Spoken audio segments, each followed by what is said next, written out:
அண்ணாமலை ஒரு ஸ்டாண்ட் எடுத்தாரு. ஆனால் அந்த முடிவில் நம்மளுக்கு பலன் கிடைக்கல. 2024 தேர்தலில் நம்மளால ஒரு சீட்டு கூட ஜெயிக்க முடியல.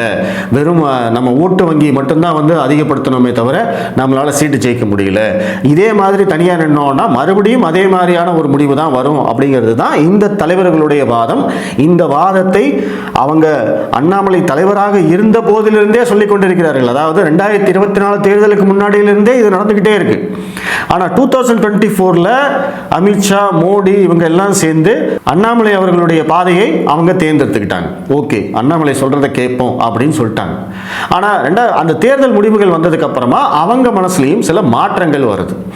அவங்க என்ன நினைக்கிறாங்க, சரி ஓகே இவங்கெல்லாம் சொல்றாங்க இல்லையா, இத்தனை பேர் சொல்றாங்க இல்லையா, நம்ம அதிமுகவோட கூட்டணி போகலாம் அப்படிங்கிற முடிவெடுத்ததும் சரியான முடிவு தான். ஏன்னா நம்மளுடைய அல்டிமேட் டார்கெட் ஒன்று என்ன அப்படின்னா, திமுகவை மீண்டும் ஆட்சி கட்டிலில் அமர வைக்க கூடாது, அவர்கள் ஆட்சிக்கு வருவதை தடுக்க வேண்டும் அப்படிங்கிற ஒரு நோக்கம் நம்மளுக்கு இருக்கிறதுனால இந்த முடிவுக்கு நம்மளும் ஒத்துக்கலாம். அது தவறான முடிவு அப்படின்னு நான் சொல்ல மாட்டேன்.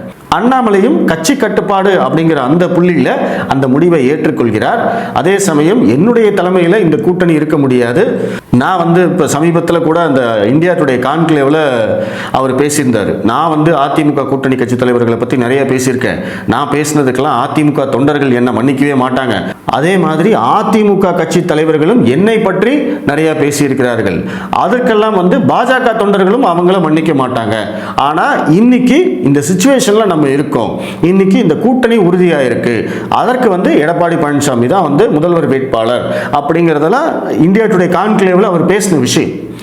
அப்போ அதனால இந்த காரணத்தை எல்லாம் சொல்லித்தான் அவர் என்ன பண்றாரு, என்னுடைய தலைமையில் இந்த கூட்டணி அமைஞ்சா சரியா வராது, எனக்கு அதுல விருப்பமும் இல்லை, அதனால நீங்க கூட்டணி அமைச்சுக்கோங்க, நான் தலைவர் பதவியிலிருந்து விளைவிக்கிறேன் அப்படிங்கிறது தான் இங்கே நடந்தது.